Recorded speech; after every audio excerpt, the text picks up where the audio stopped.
नमस्कार मित्रों। अखिल भारतीय विद्यार्थी परिषद कानपुर प्रांत के कार्यकर्ताओं के द्वारा आज फेसबुक लाइव लेक्चर सीरीज में आप सबका हार्दिक स्वागत है, अभिनंदन है। पिछले कई दिनों से, जब से लॉकडाउन में हम बंद हैं, हम अपने घरों पर हैं एक तरह से, तो विद्यार्थी परिषद के कार्यकर्ता अलग अलग तरीके से समाज के कार्य में जुटे हुए हैं। छात्र समुदाय अकेला ना रहे, छात्र समुदाय इस लॉकडाउन के समय में भी अपनी भूमिका का निर्वाह ठीक प्रकार से करता रहे, इसका पूरा प्रयास और सार्थक प्रयास विद्यार्थी परिषद के कार्यकर्ताओं ने किया है। मेरे साथ प्रियांशु राजावत माधोगढ़ से, राहुल सिंह राजपूत, प्रवीण लखेरा जी, बलजीत यादव जी, प्रखर गुप्ता जी ये जुड़ चुके हैं और बहुत सारे कार्यकर्ता अभी जुड़ने वाले हैं। मैं आप सबका स्वागत करती हूँ इस लाइव लेक्चर सीरीज में। दोस्तों, मेरा नाम ममता यादव है। अखिल भारतीय विद्यार्थी परिषद में मैं पूर्व में राष्ट्रीय उपाध्यक्ष रही और वर्तमान में मैं अखिल भारतीय छात्रा कार्य प्रमुख हूँ। देश भर में इस काम के लिए मेरा जाना होता है और विद्यार्थियों से लगातार मिलना होता है। अब विद्यार्थी जब नाम आता है तो विद्यार्थी छात्र भी है, विद्यार्थी छात्रा भी है। मैं एक प्राध्यापक भी हूँ, इस नाते भी छात्र छात्राओं से मेरा मिलना हमेशा होता रहता है। इन सब से मिलते हुए जो एक बात मुझे ध्यान में आती है और जो सब में कॉमन है, वो है राष्ट्र प्रथम। राष्ट्र प्रथम का भाव ये सबके अंदर है, एक जैसा है। एक दूसरी बात जो सबके बीच में कॉमन नजर आती है वो है इस भारत के गौरव के लिए मैं अपना सर्वस्व समर्पण कर दूंगा, ये भाव प्रत्येक विद्यार्थी के अंदर है। अब जब सर्वस्व समर्पण की बात आती है तो वो समर्पण कैसा? तो वो समर्पण के लिए विद्यार्थी परिषद में हम सब कार्यकर्ता दो लाइनें कहते हैं और वो हमारे अंदर बहुत जोश भर देती है।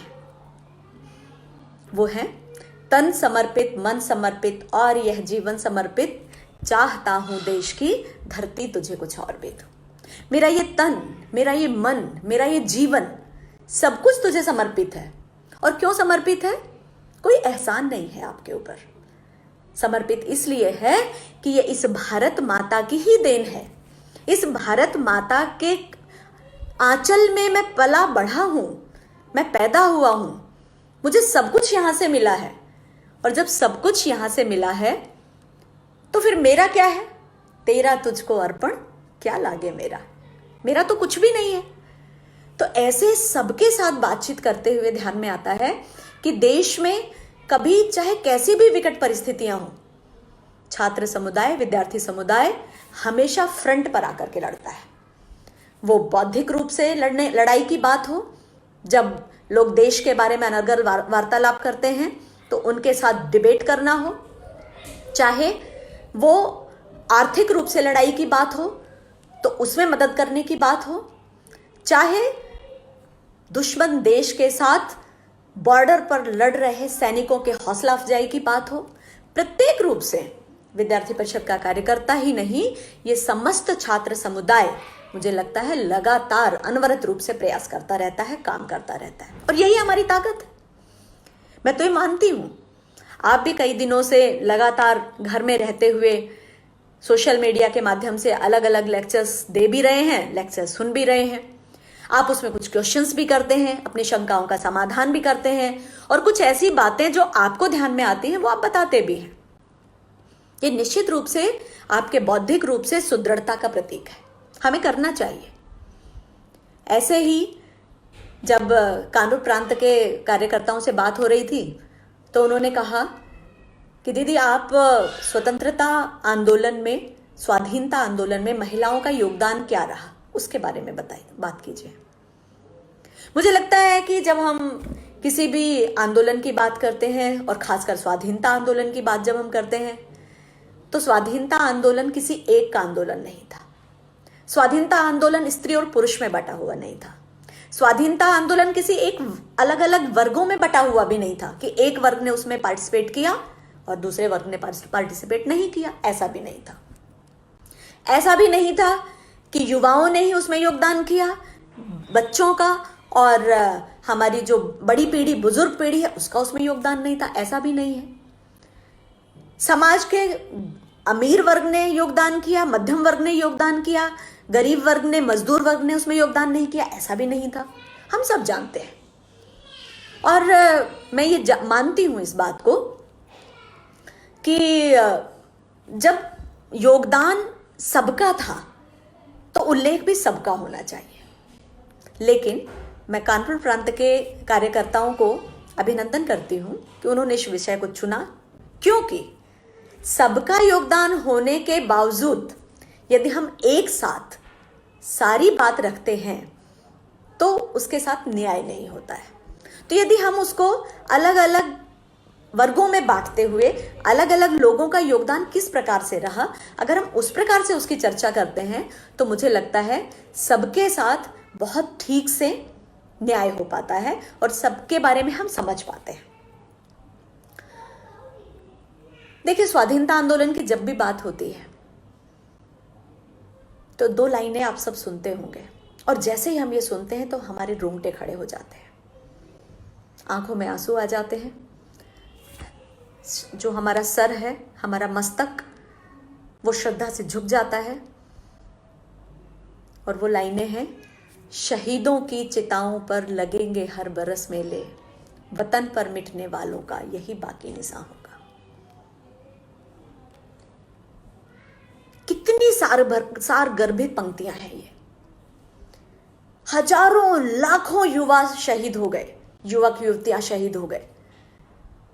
कुछ के नाम हम जानते हैं, उनकी हम जयंतियां मनाते हैं, उनके शौर्य दिवस मनाते हैं, उनकी पुण्यतिथि मनाते हैं, उनके बारे में हम चर्चा करते हैं। आज की पीढ़ी भी लगातार उस इतिहास को दोहराती है, और मैं तो उसको इतिहास नहीं कहती, वो हमारा वर्तमान है। क्योंकि उन क्रांतिकारियों की वजह से ही, उन स्वतंत्रता सेनानियों की वजह से ही हमारा आज है। और हमारी आज की पीढ़ी जब तक उसको ठीक प्रकार से जानेगी नहीं, ठीक प्रकार से समझेगी नहीं, उस पर गौरव नहीं करेगी, तब तक हम और आगे कदम नहीं बढ़ा सकते हैं।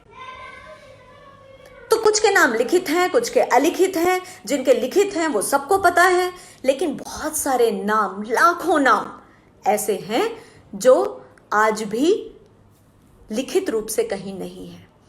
ऐसे भी हैं जो लिखित तो है लेकिन बहुत कम, तो लोग उसको कम जानते हैं। तो मेरा प्रयास रहेगा कि आज हम कुछ ऐसे नामों के बारे में भी यहां पर बातचीत करें जिनका नाम कम उल्लेख में आता है, जिनको हम कम जानते हैं।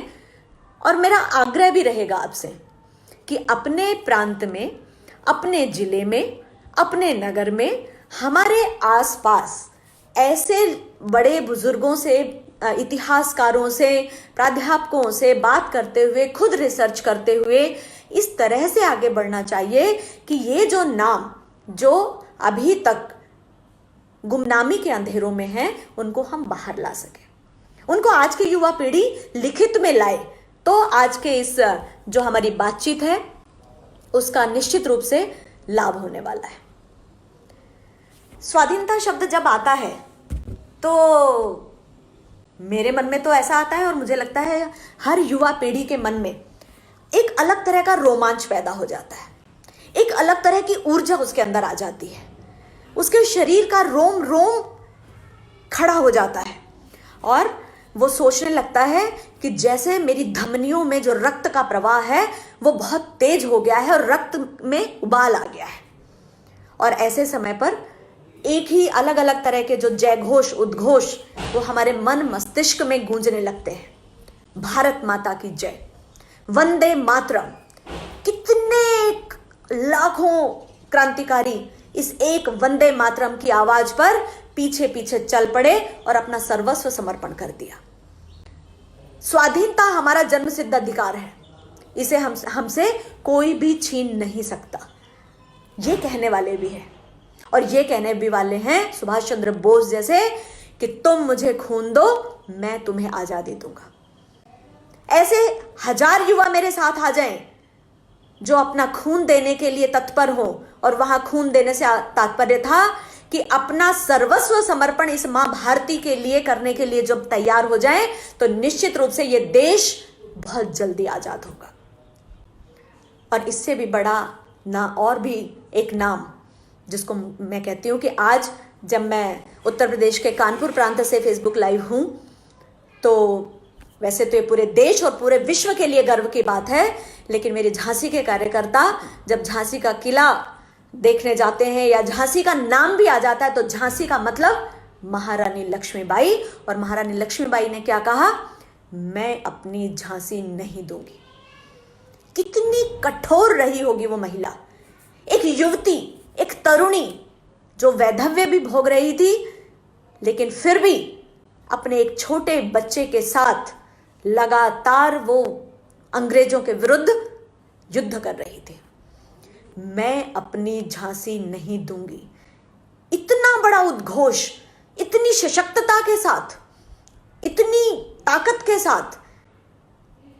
और उसी का परिणाम था कि पूरी उनकी सेना के साथ साथ आसपास के राजे रजवाड़े सब उनके साथ हो लिए कि हम आपके साथ हैं, आप आगे बढ़िए, हम आपका साथ देंगे और हम झांसी तो क्या, इस भारत को भी अंग्रेजों को नहीं देने देंगे। तो ऐसी झांसी की रानी की धरती से आप सब लोग हैं। विद्यार्थी परिषद के कार्यकर्ता भी अपने अधिवेशन में, अपने अलग अलग कार्यक्रमों में बहुत सारे अलग अलग स्लोगन्स देते हैं, और उन स्लोगन्स में से 2 मैं आपके सामने यहां जरूर कहना चाहूंगी। हम कहते हैं, तेरा वैभव अमर रहे मां, हम दिन 4 रहे न रहे। हे भारत माता, तेरा वैभव अमर रहना चाहिए। मैं 1 दिन रहूं, मैं 4 दिन रहूं, मैं 4 वर्ष रहूं, 40 वर्ष रहूं, उससे कोई अंतर नहीं पड़ता, लेकिन तू हमेशा, तेरा मस्तक हमेशा ऊंचा उठा रहना चाहिए। भारत हमेशा विश्व गुरु रहना चाहिए। भारत के सामने ये दुनिया झुकनी चाहिए। उसके लिए मुझे जो करना पड़े वो मैं करूंगा। एक बात और हम कहते हैं कि खून भी देंगे, जान भी देंगे, देश की माटी कभी ना देंगे। हम सब कुछ दे सकते हैं, लेकिन अपने देश की माटी कभी नहीं देंगे। गुलामी की जंजीरों में हम फिर नहीं आएंगे। सत्या चौधरी यहां लिख रहे हैं, अपनी आजादी को हम हरगिज मिटा सकते नहीं, सर कटा सकते हैं लेकिन सर झुका सकते नहीं। बहुत सुंदर लाइनें आपने लिखी हैं सत्या, अभी FB पे। यानी ये लाइन जो मैंने ये पंक्तियां पढ़ी, इसका तात्पर्य ये है कि हमारे यूथ के अंदर कैसा उबाल है, हमारे युवाओं के अंदर किस प्रकार से इस भारत माता के लिए श्रद्धा है और किस प्रकार से इसके वैभव को अमर रखने के लिए उसके अंदर जो निष्ठा है, जो सेवा भाव है, वो आज भी नजर आ रहा है, वो हमेशा है। कई बार लोग कहते हैं वक्त बदल गया है। वक्त कितना भी बदल जाए, एक मामले में वक्त कभी नहीं बदलता, और वो बात है अपने राष्ट्र की जय जय होना। मेरा देश विश्व गुरु हो, इसके लिए लगातार प्रयास करना, ये बात कभी भी नहीं बदल सकती। इसलिए मैं एक बात और सोचती हूं कि ये उस समय के युवाओं की बात मैं कर रही थी कि जब भारत गुलाम था, यहां पर अलग अलग तरह की अनेक शक्तियों ने हम पर शासन किया, और ऐसे में निश्चित रूप से कभी कभी ये भी था कि उस समय हमें ध्यान में आता है कि जब हम गुलाम हैं तो हम खुलकर सांस नहीं ले सकते, बेटियां घर से बाहर नहीं निकल सकती, वो शिक्षा के लिए नहीं जा सकती, बहुत अलग अलग तरह की दिक्कतें थी। लेकिन उस सब के बावजूद बहुत सारे युवा थे जिनके मन में ये बात आ गई थी कि अब हमें इन गुलामी की जंजीरों को तोड़ना है, हमें इन बेड़ियों को तोड़ना है। ऐसे बहुत सारे लोग थे। कुछ लोगों ने तो इसको अपनी नियति भी मान लिया था, लेकिन वो बहुत संख्या कम थी, क्योंकि ये भी मैं उनको भी गलत नहीं मानती। हजारों वर्ष की गुलामी के बाद ये तो होता ही है कि कहीं ना कहीं मन के अंदर कुछ लोगों के एक ग्रंथि आ जाती है कि पता नहीं क्या होगा, हमारा देश आजाद होगा या नहीं होगा, लेकिन अधिकांश लोग, या मैं कह सकती हूं अधिकतम लोग वो थे जिन्होंने इसको अपनी नियति नहीं माना। उन्होंने कहा कि मैं गुलामी में पैदा अवश्य हुआ हूं, लेकिन मैं गुलाम मरूंगा नहीं, मैं गुलाम नहीं मर सकता या मर सकती, मैं इस देश को आजाद करके ही जाऊंगा, आजाद करके ही जाऊंगी, ये मेरा प्रण है। और ऐसे में क्यों ऐसा लगता है? ऐसा इसलिए लगता है कि हम एक ऐसे देश के नागरिक हैं, हम एक ऐसी भारत माता की संतान हैं जहां पर राम हुए, जहां कृष्ण हुए, जहां मां सीता हुई, जहां लक्ष्मीबाई हुई, ऐसे अनेक शक्तियां हुई। और जिस देश की संस्कृति हमें यह सिखाती है कि सर्वे भवन्तु सुखिनः, सर्वे सन्तु निरामया, सर्वे भद्राणि पश्यन्तु, मां कश्चित् दुःख भाग् भवेत्, सभी सुखी हों, सभी निरोगी हों, सबका कल्याण हो, ये मेरा काम है। लेकिन परस्पर पूरकता, वसुधैव कुटुंबकम, एक दूसरे के प्रति प्रेम का भाव, ये सब हमारे अंदर हमारी संस्कृति के कारण आया। लेकिन इसके साथ साथ एक बात और भी थी कि कोई हमें कमजोर ना समझे। अगर वक्त आ गया, अगर दुश्मन ने हम पर हमला किया, यदि कोई हमको अपने अधीन करने का प्रयास करेगा, तो शिव की तरह अपना तीसरा नेत्र खोल दो, तांडव मचा दो, दुश्मनों को देश से बाहर खदेड़ के ही दम लो। ये भी हमारी संस्कृति ने सिखाया। और ये भी सिखाया कि अगर दुश्मनों का वध करना है, दुष्टों का, दानवों का संहार करना है, तो तुम्हें मां दुर्गा और मां काली भी बनना पड़ेगा। अगर दुष्टों का संहार करना है तो तुम्हें राम की तरह अपना धनुष उठा करके तूणीर भी उसमें चला दो। दुष्टों ने हमला किया है तो उनका वध करने के लिए कृष्ण की तरह सुदर्शन चक्र भी तुम उठा लो। ये सब हमारी संस्कृति ने हमको सिखाया है। और इसलिए जब ये बातें मैं कहती हूं तब मुझे लगता है कि वास्तव में ये ज्ञान की धरती, ये विज्ञान की धरती, ये संस्कारों की धरती, ये जो भारत माता को ही अपना सब कुछ मानने वाली धरती के युवा और युवतियां, उस समय उन्होंने निर्णय कर लिया कि अब गुलामी और नहीं, और किसी की भी नहीं, किसी की भी नहीं। अब भारत भारत बन करके रहेगा, भारत विश्व गुरु बन करके रहेगा, और भारत के युवा अब इस विश्व में अपना डंका बजा करके रहेंगे। स्वाधीनता की चिंगारी जल उठी थी। चिंगारी ने एक लौ का नहीं, पूरी एक ज्वाला का रूप ले लिया। और वो ज्वाला कुछ दिनों की नहीं थी, कुछ महीनों की नहीं थी, कुछ वर्षों की भी नहीं थी। वो ज्वाला अनंत वर्षों तक चलती रही। और हम जानते हैं कि हम बात करते हैं 1857 के स्वाधीनता संग्राम की भी, और हम बात करते हैं जब हम 1947 में आजाद हो गए, उससे कुछ समय पहले के स्वतंत्रता आंदोलन की भी। और यह 1857 का ही संग्राम नहीं था, यह स्वाधीनता के लिए जो लड़ाई लड़ी जा रही थी, वो जिस दिन हम गुलाम हुए उसी दिन से लगातार वो लड़ाई लड़ी जा रही थी। उसी दिन से उसके लिए प्रयास शुरू हो गए थे। जैसे कहते हैं कि पत्थर पर चोट तो लगातार मारी जाती है हथौड़े से, लेकिन अंतिम हथौड़े से ही पत्थर टूटता है। तो कभी कभी हमें ये भी लगने लग जाता है कि फला व्यक्ति के प्रयास से स्वाधीनता मिल गई, इन कुछ लोगों के कारण से स्वाधीनता मिल गई, लेकिन उनका योगदान कम नहीं है कहीं से भी। पर ये साथ साथ समझने की आवश्यकता है, उनके साथ साथ हजारों, लाखों, करोड़ों ऐसे भारतवासी, उनका योगदान भी बहुत ज्यादा है जो कभी इतिहास के सुनहरे पन्नों पर अपना नाम दर्ज नहीं करा सके। और ऐसे में एक बात और भी ध्यान रखने की है, मैंने जो शुरू में कही कि ये जो स्वाधीनता संग्राम में लगे हुए लोग थे, युवक युवतियां थे, या ये जो संग्राम था, ये किसी एक वर्ग तक सीमित नहीं रहा, किसी एक जाति तक सीमित नहीं रहा, एक धर्म तक सीमित नहीं रहा। समाज के प्रत्येक वर्ग ने इसमें अपना योगदान किया। और इसलिए जब मैं समाज के प्रत्येक वर्ग की बात करती हूं तो स्त्री और पुरुष, ये दोनों की तो बात निश्चित रूप से होनी ही है।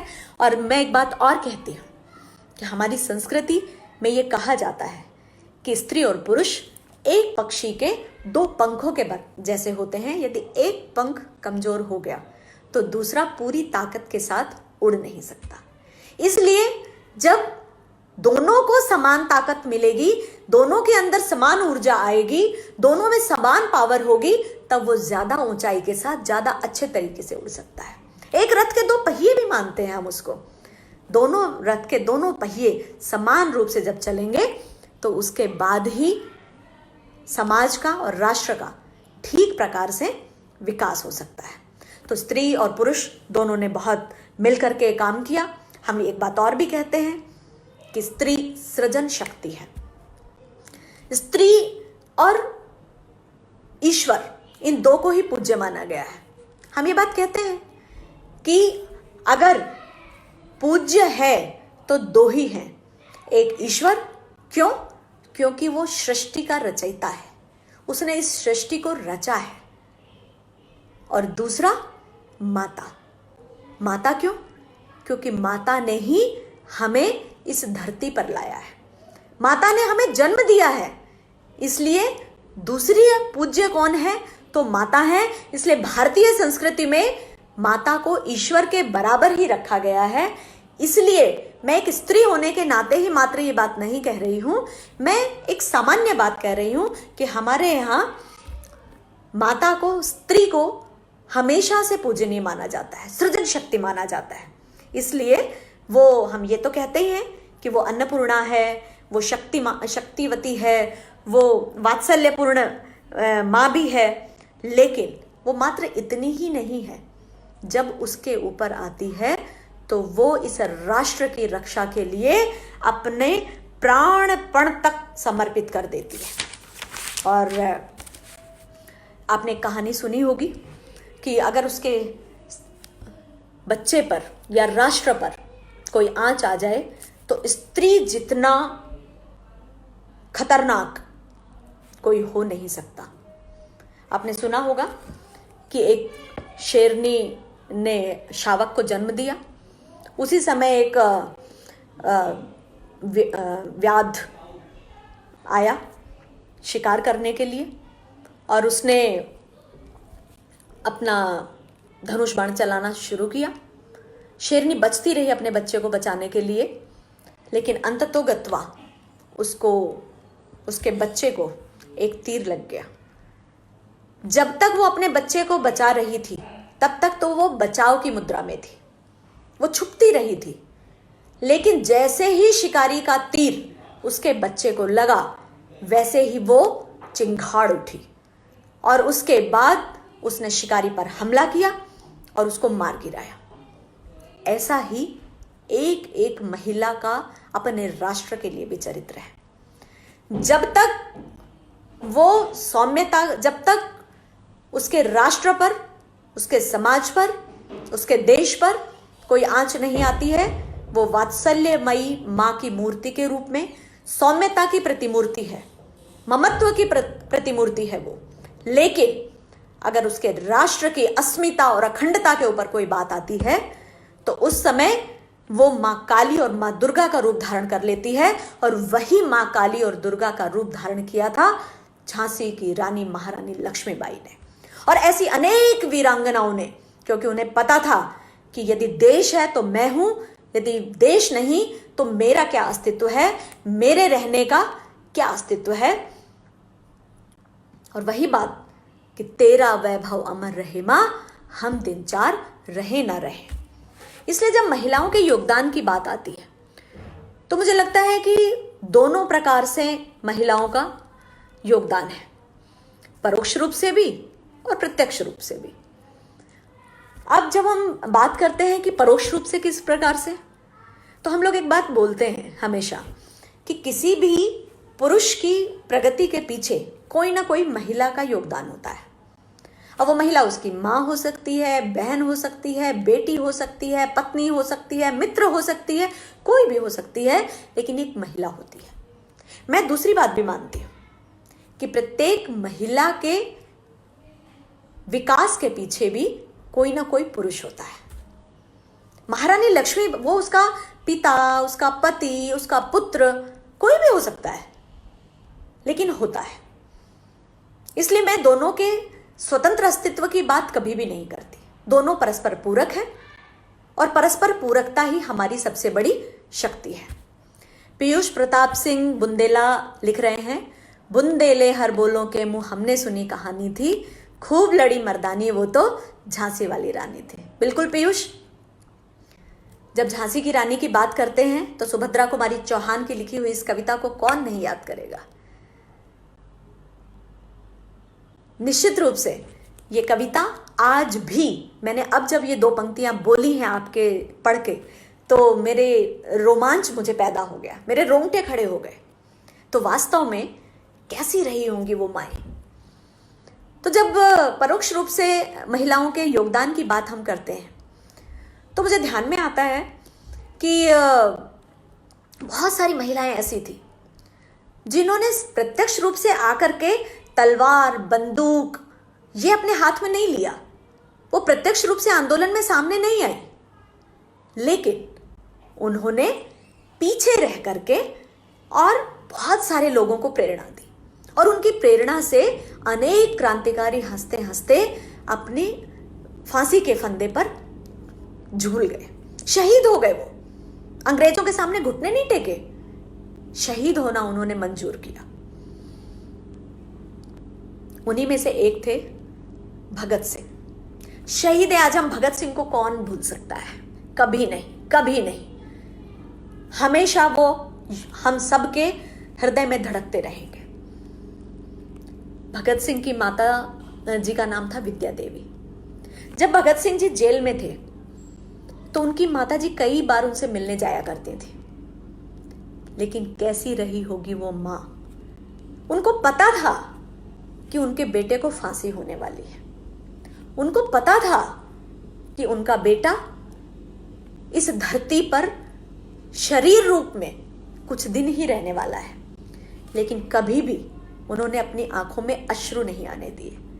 जब जब भी वो भगत सिंह से मिली, हमेशा उनका हौसला बढ़ाया और हमेशा उनको कहा कि भगत, बार बार जन्म लेना इस धरती पर, और जब जब जन्म लो तब तक जन्म लेते रहना, जब तक कि ये भारत आजाद नहीं हो जाता। भारत माता खुली हवा में सांस नहीं ले लेती है, आजादी की हवा में सांस नहीं ले लेती है, तब तक तुम पैदा होते रहना। और भगत सिंह वंदे मातरम कहते हुए फांसी के फंदे पर झूल गए, लेकिन उन्होंने कभी भी अपने मुख मंडल पर कोई उदासी आने नहीं दी। इसके पीछे उनकी माता जी का बहुत बड़ा योगदान था। राम प्रसाद बिस्मिल जी का नाम हम बहुत ही श्रद्धा से लेते हैं। राम प्रसाद बिस्मिल जी की माता जी का नाम था मूलमती देवी। एक ऐसी सशक्त महिला, मेरे सामने अभी लिख रहे हैं कि सरफरोशी की तमन्ना अब हमारे दिल में है, देखना है जोर कितना बाजुए कातिल में है। बहुत सुंदर लिखा आपने, नाम आपका थोड़ा पहले निकल गया था यहां से। तो राम प्रसाद बिस्मिल जी की माता जी मूलमती देवी जी, जब बिस्मिल जी शहीद हो गए, उनको फांसी हो गई, वो शहीद हो गए, तो उसके बाद एक जनसभा हुई और उस जनसभा में उन्होंने अपने दूसरे बेटे को भारत माता के प्रति समर्पित होने के लिए आह्वान किया, स्वाधीनता आंदोलन से जुड़ने का आह्वान किया, और उनका बेटा उस आंदोलन से फिर बाद में वो जुड़ा। ऐसी प्रेरणा इसी मिट्टी में संभव है। यशोदा का नाम आपने सुना होगा, यशोबाई सावरकर। सावरकर नाम आते ही आप समझ गए होंगे, वीर सावरकर की बहन थी ये। जब वीर सावरकर को और उनके भाई को, इनको सबको जेल में डाल दिया गया, तो यशोबेन सावरकर के पति भी उस समय जेल में थे। तो आप समझ सकते हैं कि जिसका पति, जिसके भाई सब जेल में हों, और उस समय की परिस्थितियां भी ऐसी थी, कुछ अंग्रेजों के डर के कारण, कुछ अपने आप को बचाने के कारण, अलग अलग कारण रहे होंगे, लेकिन जो परिवारों में आसपास में उत्सव होते थे, हल्दी उत्सव, कुमकुम उत्सव, विवाह उत्सव, ऐसे उत्सवों में भी उन्हें बुलाया नहीं जाता था, इस भय के कारण कि अगर ये आएंगे तो हो सकता है तुम्हारे बच्चे भी कहीं स्वाधीनता आंदोलन में ना चले जाएं। और ऐसे समय में एक बात और भी ध्यान में आई कि यशुबेन सावरकर ने अपने जैसे परिवार, जो लोग स्वाधीनता आंदोलन से जुड़े हुए थे, ऐसे परिवारों को इकट्ठा किया और उन परिवारों को इकट्ठा करके उनको भी लगातार प्रेरित करती रही कि वो ठीक प्रकार से स्वाधीनता आंदोलन को आगे ले जा पाए। अब ऐसे बहुत सारे उदाहरण मैंने आपको बताए जो वास्तव में परोक्ष रूप से स्वाधीनता आंदोलन से जुड़ी रही ऐसी महिलाओं का योगदान रहा। अब इससे ज्यादा अगर आप कहिएगा कि अभी सत्येंद्र प्रताप लिख रहे हैं, हो जाओ तैयार साथियों, हो जाओ तैयार, तन मन धन सब अर्पण कर दो, मांग रहा बलिदान वतन। बिल्कुल ठीक बात है। अलग अलग समय पर वतन को अलग अलग प्रकार के बलिदानों की आवश्यकता होती है। जैसे आज है, इस कोविड-19 जो महामारी है, उस समय युवाओं का जो दायित्व है उसको विद्यार्थी परिषद के कार्यकर्ता बहुत ही निष्ठा के साथ निभा रहे हैं। मुझे उम्मीद है बाकी सब युवा भी लगातार लगे हुए हैं और हमें इसमें अपना योगदान देते रहना चाहिए। तो महिलाओं ने प्रत्यक्ष रूप से बहुत योगदान किया और उसमें सबसे पहला नाम, जैसा कि मैंने झांसी की रानी लक्ष्मीबाई के बारे में कहा कि जब ये लिखा गया कि सिंहासन हिल उठे राजवंशों ने भ्रकुटी तानी थी, बूढ़े भारत में भी आई फिर से नई जवानी थी, चमक उठी सन 57 में वह तलवार पुरानी थी, खूब लड़ी मर्दानी वो तो झांसी वाली रानी थी। मेरे पास मेरे साथ में मेरे सामने महारानी लक्ष्मीबाई की एक स्टैच्यू है। कुछ दिनों पहले झांसी मेरा जाना हुआ तो वहाँ के कार्यकर्ताओं ने ये भेंट स्वरूप मुझे दी थी और मुझे हमेशा महारानी लक्ष्मीबाई बहुत प्रेरित करती है। प्रेरित किस प्रकार से करती हैं? पारस निषाद गब्बर बीच में मैं कहना चाहूंगी एक बात। वो कह रहे हैं कि गुरु गोविंद सिंह जी के समय भी मातृशक्ति स्वयं सामने आई और भारत के लिए योगदान दिया।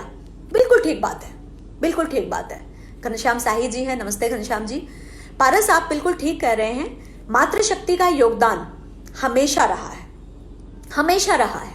आज भी हम जो कुछ हैं अपनी माताओं के, अपने पिता के, सबके कारण से ही हैं। और माँ के लिए ज्यादा इसलिए कहा जाता है कि वो बच्चे को जन्म देती है तो उसके ऊपर माँ के भाव ज्यादा रहते हैं, इसलिए उनकी भूमिका भी ज्यादा रहती है, उनका योगदान भी ज्यादा रहता है। तो महारानी लक्ष्मीबाई के बारे में बात कर रही थी आपसे। मेरा झांसी जाना हुआ, एक कार्यक्रम था विद्यार्थी परिषद का और पूरे उत्तर प्रदेश और उत्तरांचल, यहाँ की इस क्षेत्र की छात्राओं का एक वर्ग था वहां पर।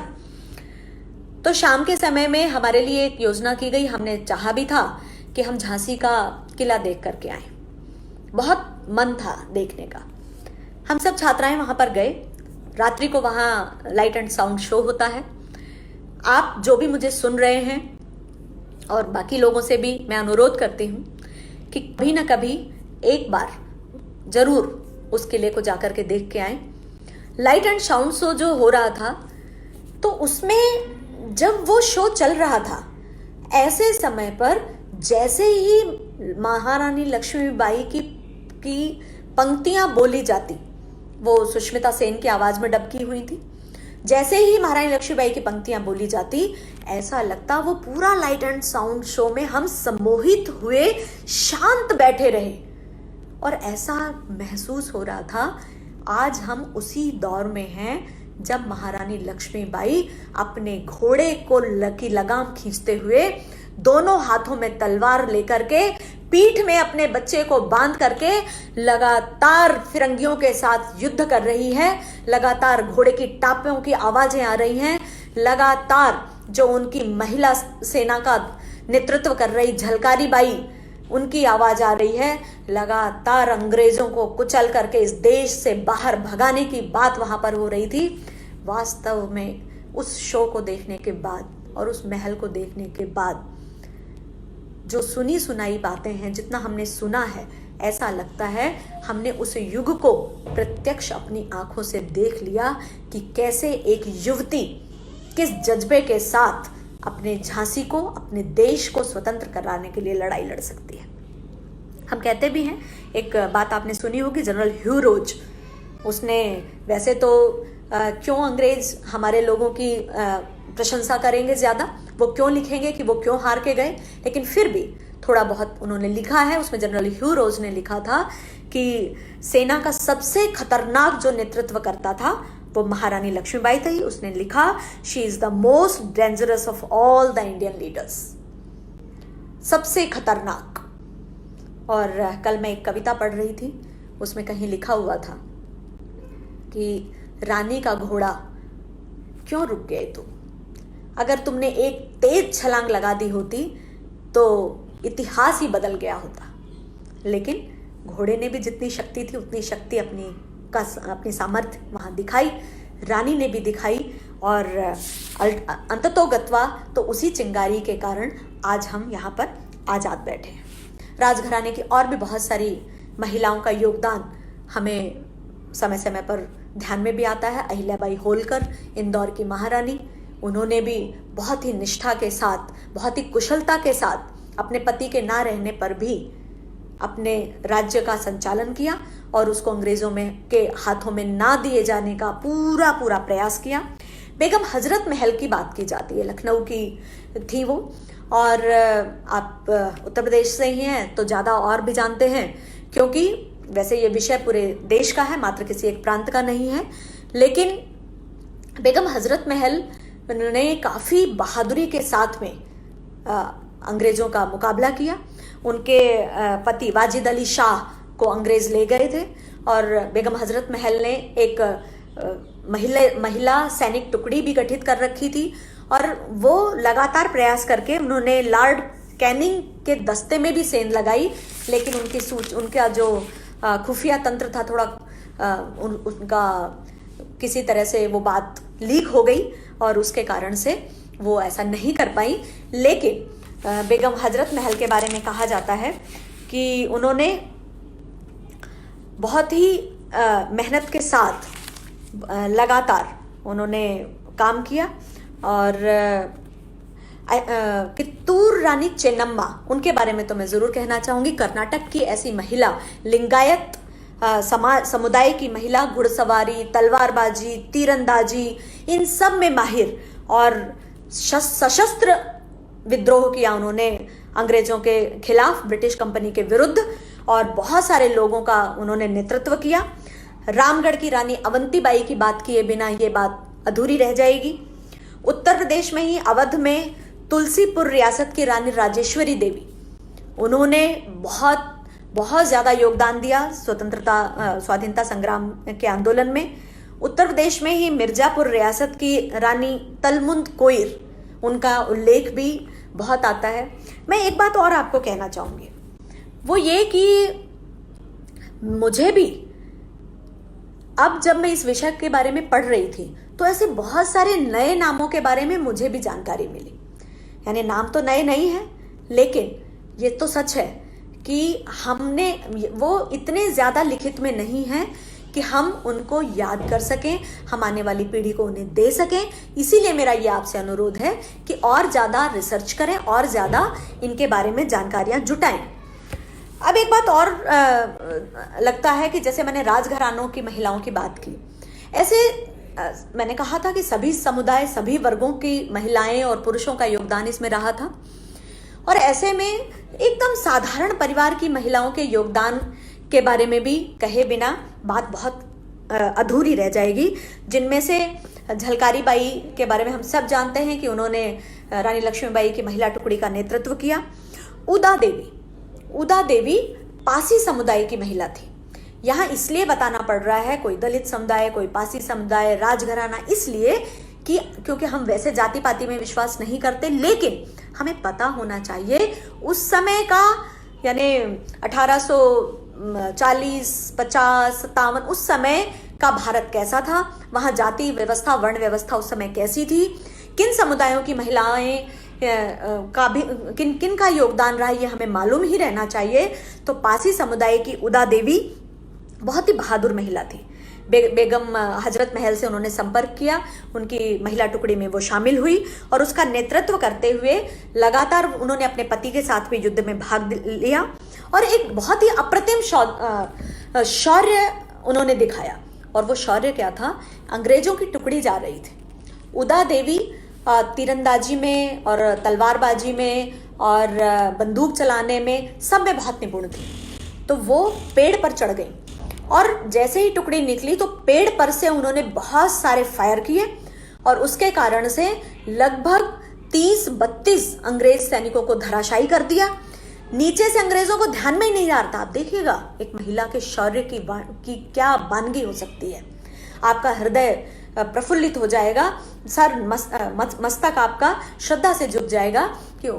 अंग्रेजों ने जब ये देखा कि ये कहाँ से आ रहा है, तो तब उनको ध्यान में आया कि पेड़ पर कोई है, लेकिन उसको उतारना आसान नहीं है। ऊपर से बंदूक की गोलियों की वर्षा लगातार हो रही थी। तो अंततोगत्वा उन्होंने पेड़ को काटा और मचान जो बनाई हुई थी पेड़ पर उदा देवी ने, वो उस मचान से गिर गई नीचे और उसके बाद वो शहीद हुई। और फोर्ब्स मिशेल ने रेमिनिसेंसेस ऑफ द ग्रेट म्यूनिटी इसमें लिखा है कि वह यानी उदा देवी पुराने पैटर्न की 2 भारी कैवलरी पिस्तौल से लैस थी। इनमें से एक अंत तक उनकी बेल्ट में लगी हुई थी जिसमें गोलियां भरी थी, एक को वो लगातार चला रही थी और उनकी थैली में जब वो शहीद हुई उस समय भी बहुत सारा गोली और बारूद भरा हुआ था। यानी ऐसी वीरांगना आज भी आप जाकर देख के आइए, लखनऊ के सिकंदर बाग में के पास चौक में उनकी मूर्ति लगी हुई है। ऐसी ऐसी वीरांगनाएं भारत में हुई हैं, ऐसी ऐसी वीरांगनाओं ने इस भारत की धरती को सींचा है, ऐसी ऐसी वीरांगनाओं ने हम सब की आन बान और शान को बढ़ाया है। एक और नाम, वो भी उत्तर प्रदेश से थी। मैं जब पढ़ रही थी तो मुझे ध्यान में आया कि पूरे देश की महिलाओं का योगदान था और उत्तर प्रदेश की महिलाओं का योगदान बहुत ज्यादा था। लज्जो नाम की एक महिला थी, वो भी अंग्रेजों की रसोइया थी और 1857 के स्वाधीनता आंदोलन में जब मंगल पांडे जी को ये पता चला कि कारतूस में चर्बी है और उन्होंने उस आंदोलन को और तेज धार दे दी, तो वो चर्बी है ये पता कैसे चला? तो सूचना तो कोई ना कोई गुप्तचर ही देता है। लज्जो देवी अंग्रेजों की रसोइया, उनको ये जानकारी मिली और उन्होंने अपनी जान की परवाह ना करते हुए और ये मंगल पांडे जी को ये सूचना दी थी। महावरी देवी 22 महिलाओं का एक सैन्य टुकड़ी, एक दस्ता इन्होंने बनाया। लगातार इन्होंने आंदोलन में भाग लिया, लगातार इन्होंने बहुत सारे साहसी कार्य किए और अंत में एक मुठभेड़ में अंग्रेजों के साथ जो मुठभेड़ हुई उसमें ये 22 की 22 महिलाओं का दस्ता महावीरी देवी के साथ साथ शहीद हो गया। आशा देवी, वो भी मुजफ्फरपुर के एक छोटे से गांव मुंडभर से थी। देखिए कितने नाम निकल के आ रहे हैं, कितनी महिलाओं का योगदान है। ऐसे जब हम बात पता करेंगे तो हमें ध्यान में आएगा ऐसा एक बहुत बड़ा लिखित इतिहास, एक लिखित में हमारे पास संकलन हो जाएगा। तो ये प्रयास आपको आज यहां से निश्चित रूप से करना चाहिए। कुछ पश्चिम से आई महिलाएं भी थी जो पैदा तो पश्चिम में हुई लेकिन भारत में आकर के भारत की बन गई। हम जानते हैं स्वामी विवेकानंद जी के शिष्या Bhagini Nivedita, sister Nivedita, Margaret Noble नाम था। पश्चिम से आई, भारत में आकर के महिलाओं के कल्याण के लिए काम करना शुरू किया, उनको पढ़ाना शुरू किया, उनकी बौद्धिक क्षमता बढ़ाने का काम शुरू किया। लेकिन इतने तक ही नहीं रुकी, इन्होंने भी स्वतंत्रता संग्राम में क्रांतिकारियों तक पत्र लिखना और उनको पहुंचाने का काम भी इन्होंने किया। मीराबेन महात्मा गांधी जी की प्रशंसक, उनकी अनुयायी थी। मैडलिन स्लेड इनका नाम था, एक सैन्य अधिकारी की पुत्री थी। भारत में आकर के स्वतंत्रता आंदोलन में इन्होंने बहुत काम किया। मैडम भीकाजी कामा, इनका नाम तो हम सब ने बहुत सुना है, एक पारसी महिला। जर्मनी में स्टुटगार्ट में एक सभा में उन्होंने कहा था, बहुत ही तेजस्वी वक्तव्य देते हुए उन्होंने इस बात को कहा था कि हिंदुस्तान की आज़ादी का परचम लहरा रहा है, अंग्रेजों उसे सलाम करो। और यह झंडा हिंदुस्तान के लाखों युवाओं के खून रक्त से सींचा गया है। मैं अपील करती हूं कि तुम इस झंडे को सलाम करो और भारत को छोड़ करके वापस आ जाओ। एनी बेसेंट का नाम भी हम जानते हैं कि उन्होंने बाल गंगाधर तिलक के साथ में काम किया और वोटिंग राइट और होम रूल आंदोलन में वो सहभागी हुई। ये इसके बाद में यदि हम जो बाद के काल में जो महिलाएं जुड़ी, कुछ उनकी बात करना भी अनिवार्य मुझे लगता है, करनी ही चाहिए। तो 1947 में जब हम आज़ाद हुए, उससे कुछ समय पहले जो जिन महिलाओं का बहुत योगदान रहा, मैं फिर से एक बात कहूँगी कि योगदान बहुत ज़्यादा लोगों को रहा। यहाँ मैं कुछ का उल्लेख करती हूँ। तो जिनको हम बा कहते थे, ऐसी कस्तूरबा गांधी जी, कहने को तो वो महात्मा गांधी की पत्नी थी और उनके साथ लगातार स्वतंत्रता आंदोलन में भाग लेती रही, लेकिन उनका व्यक्तित्व उनसे अलग हटकर भी था। दृढ़ता और आत्मशक्ति की वो प्रतीक रही, साहस की वो मिसाल रही और सही मायनों में गांधी जी को प्रेरणा भी उनसे मिलती थी। जब हम क्रांतिकारियों की बात करते हैं तो दुर्गा भाभी का नाम हमारे जेहन में हमेशा आता है। दुर्गा भाभी मतलब दुर्गा देवी बोहरा, पूरा नाम इनका था। और चंद्रशेखर आज़ाद जी के साथ में मिलकर के इन्होंने बहुत काम किया। क्रांतिकारियों का नेतृत्व भी इन्होंने किया। द फिलॉसफी ऑफ बम दस्तावेज इन्होंने इनके द्वारा ही लिखा गया और इन्होंने कई बार क्रांतिकारियों ने जो अलग अलग अंग्रेजों पर हमले करे, अपने देश की आज़ादी के लिए जितने भी प्रकार से युद्ध किए, उसमें हमेशा ये नेतृत्व करने के लिए तैयार रहती थी। मतलब नेतृत्व तो इनको मिला ही, लेकिन ये हमेशा खुद जाना चाहती थी कि मुझे भेज दो। लेकिन फिर इन्हें एक बार बहुत बार कहा कि आप ये अलग तरह का काम जो आपको दे रखा है ये आप करते रहिए। फिर एक बार उनको मौका मिला और वो बम्बई के जो गवर्नर थे हेली, इन पर गोली चलाने के लिए गई। गोली का निशाना थोड़ा चूक गया, वो गोली उनके एक सहयोगी टेलर को लगी और उसके बाद वो लगातार आंदोलन में तो रही लेकिन प्रत्यक्ष नहीं आई। लेकिन फिर भी 2 वर्ष बाद वो पकड़ी गई और अंततोगत्वा शहीद हुई, हम जानते हैं। कुछ और अलग तरह से योगदान महिलाओं का रहा स्वतंत्रता आंदोलन में, जिनमें सुचेता कृपलानी का नाम आप सब जानते हैं। महात्मा गांधी जी के साथ काम किया और संविधान सभा, जिस संविधान की बात हम करते हैं, जिस संविधान की शपथ हम लेते हैं और हम कहते हैं कि हमारे संविधान में जो लिखा गया है उसका हमें अक्षरशः पालन करना चाहिए, उस संविधान सभा की ड्राफ्टिंग कमेटी की मेंबर थी वो। और संविधान सभा में वंदे मातरम गाने का सौभाग्य भी उनको मिला और बाद में उत्तर प्रदेश के वो मुख्यमंत्री भी बनी। और सरोजनी नायडू, जिनको भारत कोकिला कहा जाता है, कवित्री थी।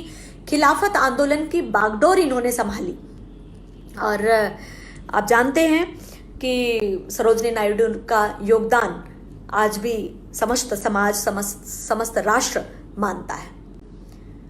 जैसे मैं महारानी लक्ष्मीबाई के बारे में बहुत आपको कहा, ऐसी एक और महिला के बारे में भी कहना चाहूंगी।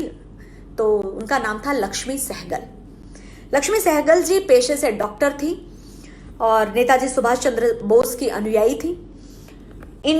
और उसी के कारण से इंडियन नेशनल आर्मी में वो शामिल हुई। कुछ दिनों पहले मेरा मणिपुर जाना हुआ था। मणिपुर में नेताजी सुभाष चंद्र बोस मेमोरियल बना हुआ है और वहाँ पर बहुत सारे पिक्चर्स लगे हुए हैं। तो एक पिक्चर को देख के मैं रुकी क्योंकि उसका नेतृत्व, वो पूरी महिला टुकड़ी थी, आर्मी की वेशभूषा में महिला टुकड़ी, और उसका नेतृत्व एक महिला कर रही थी। तो मैंने देखा और वहाँ जो लिखा हुआ तो वो पढ़ा भी और वहाँ गाइड से मैंने पूछा भी, तो ध्यान में आया कि वो लक्ष्मी सहगल थी जिन्होंने इंडियन नेशनल आर्मी में शामिल हुई और रानी लक्ष्मीबाई रेजिमेंट की वो कमांडर थी।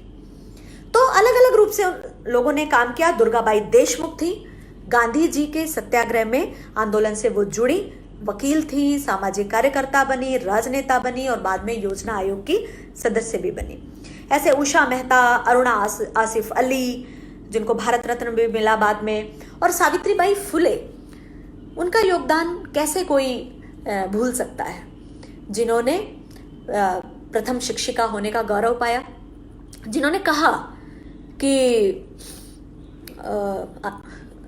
हर बेटी शिक्षित होनी चाहिए, और उसके लिए उन्होंने पूरा प्रयास किया कि समाज अपनी बेटियों को पढ़ने के लिए भेजे।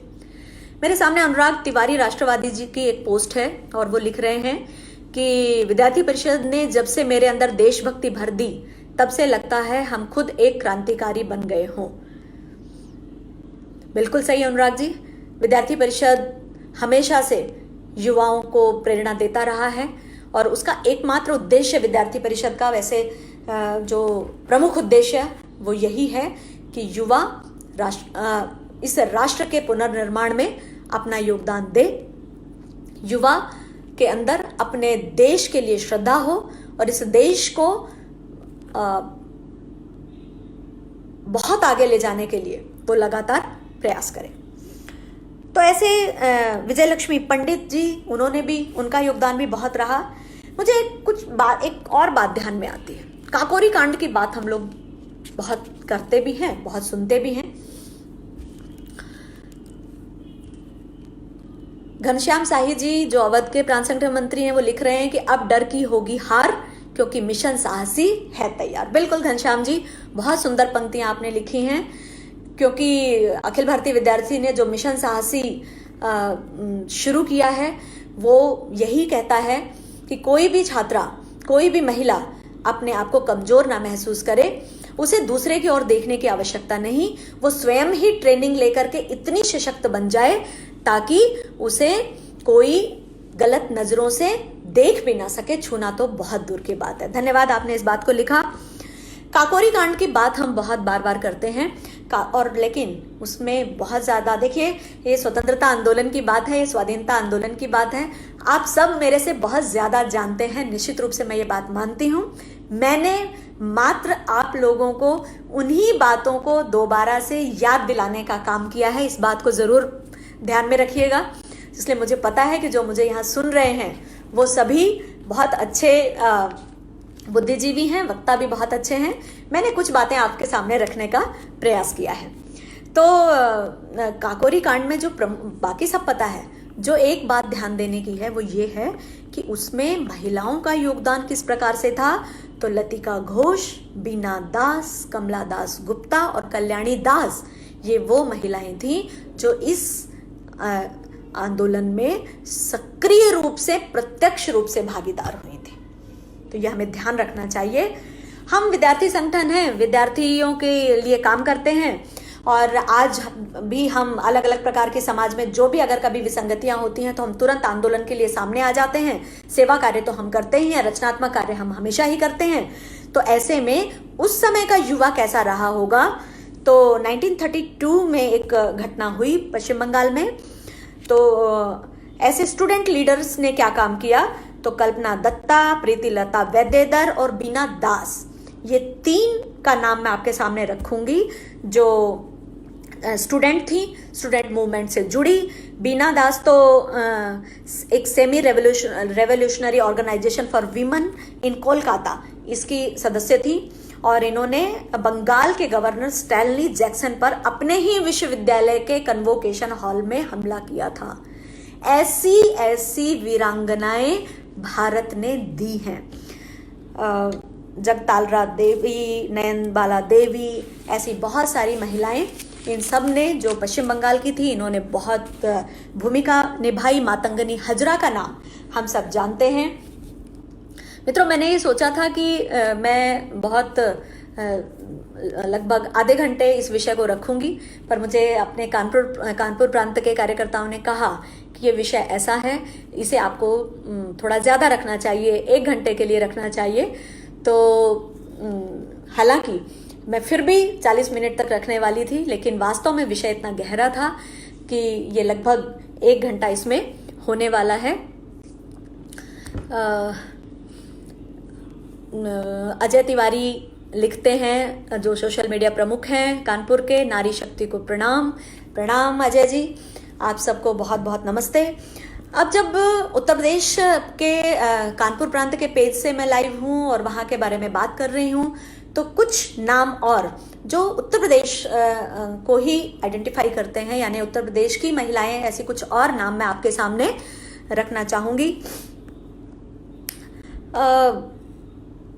एक समाज का, यानी वो उत्तर प्रदेश का नहीं, मैं एक कॉमन बात पहले आपके सामने करती हूँ कि मैंने जैसे अलग अलग वर्गों की साधारण परिवारों की महिलाओं का योगदान क्या था, राजघराने की महिलाओं का योगदान क्या था, स्टूडेंट्स का उस समय का योगदान क्या था, ऐसे अलग अलग रोल के बारे में कहा, तो ऐसे में ही समाज का एक और वर्ग था।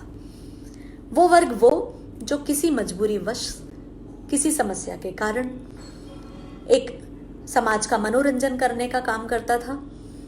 ऐसे वर्ग से भी महिलाओं ने स्वाधीनता आंदोलन में बढ़ चढ़ करके भाग लिया और उनका रोल प्रत्यक्ष और परोक्ष दोनों रूप से था। उनके पास क्योंकि पैसा बहुत था तो उस पैसे को उन्होंने स्वाधीनता आंदोलन में लगा दिया। उनके पास आने वाले लोग इस तरह के थे जिनसे खुफिया जानकारी मिल सकती थी, तो वो खुफिया जानकारी क्रांतिकारियों तक पहुंचाने का काम उन्होंने किया। वो पैसे में ठीक थी, इसलिए उनके पास अस्त्र शस्त्र भी आ सकते थे, इसलिए उन्होंने अस्त्र शस्त्र देने का काम किया। आप कैसे कह सकते हैं कि ऐसी महिलाओं का योगदान कम होगा? उनका वास्तव में बहुत ज्यादा योगदान रहा है। शिरोमणि लोधी मेरे सामने है, वो लिखती हैं, फूल नहीं चिंगारी है, हम भारत की नारी हैं। वास्तव में हम फूल भी हैं और चिंगारी भी हैं, क्योंकि हम भारत की नारी हैं। दोनों रूप हमारे सामने हैं। तो ऐसी महिलाओं के बारे में भी जरूर हमको जानना चाहिए, जिनमें अजीजन बाई थी, जो मर्दाना भेष बनाकर महिला टुकड़ी का नेतृत्व करती थी। नाना साहब और तात्या टोपे के साथ में उन्होंने काम किया। हैदरी बाई थी, लखनऊ की थी। मस्तानी बाई थी, महत्वपूर्ण सूचनाएं उन्होंने क्रांतिकारियों तक पहुंचाई। और ऐसे और बहुत सारे नाम थे। जैसे एक और कहा जाता है कि उत्तर प्रदेश का जो मुजफ्फरनगर इलाका है, वो तो ऐसे क्रांतिकारी महिलाओं के से भरा पड़ा है। जैसे आज और बहुत सारे नाम मेरे सामने हैं और कुछ अलग और भी महिलाएं हैं जिनका उल्लेख यहाँ करते हुए मैं फिर अपनी बात को समाप्त करूंगी कि आशा देवी, भगवती देवी त्यागी, बख्तावरी देवी, इंद्र कौर, जमीला खान, रहीमी, राज कौर, मन कौर, शोभना देवी, उम्दा, ऐसी कितनी महिलाएं। यानी ये वो नाम हैं। मैंने भी बहुत सारे नाम आज सुने पहली बार, आपने भी शायद पहली बार इतने नाम सुने होंगे। और मैं फिर से आपके साथ अपेक्षा करती हूँ कि आप ऐसे नामों के ऊपर शोध करें और उनके ऊपर रिसर्च पेपर्स बनाएं। दिनकर ने, रामधारी सिंह दिनकर जी बहुत ओजस्वी कविताएं लिखने वाले हैं। वो कहते हैं कि समर शेष है, समर शेष है नहीं पाप का भागी केवल व्याध, जो तटस्थ है समय लिखेगा उसका भी इतिहास। उस समय जो तटस्थ थे, आज इतिहास उनको भी कटघरे में खड़ा करता है। आज जो तटस्थ रहेंगे उनको भी खड़ा करेगा। इसलिए आज भी यदि भारत की आन बान और शान पर कोई प्रश्न चिन्ह लगाने का काम करे, तो ये जो मुझे सुन रहे हैं, आप सबसे मेरा आग्रह है कि आप इतिहास के पन्नों पर स्वर्णाक्षरों में अपना नाम लिखाएं और अपने देश, अपने भारत का गौरव बढ़ाने के लिए काम करें। और भारत के गौरव को घटाने का काम यदि कोई करता है तो उनको जवाब देने का काम, उनके साथ डिबेट करने का काम, उनको सही रास्ते पर लाने का काम, उनके साथ बातचीत करने का काम भी आपको ही करना पड़ेगा। इसलिए 4 बातों के साथ, 4 लाइनों के साथ मैं अपनी बात समाप्त करूंगी। उद्देश्य जन्म का नहीं कीर्ति या धन है, सुख नहीं धर्म भी नहीं न तो दर्शन है, विज्ञान ज्ञान बल नहीं न तो चिंतन है, जीवन का अंतिम ध्येय स्वयं जीवन है, सबसे स्वतंत्र रस जो भी अनग पिएगा, पूरा जीवन केवल वह वीर ही जिएगा। इसलिए वीरों की तरह जीना है, वीरों की तरह मरना है, मां भारती के चरणों में अपना सर्वस्व समर्पण करना है। इसी कामना के साथ आप सबका बहुत बहुत बहुत धन्यवाद। आपने मुझे सुना और बोलने का मौका दिया। जय भारत, वंदे मातरम।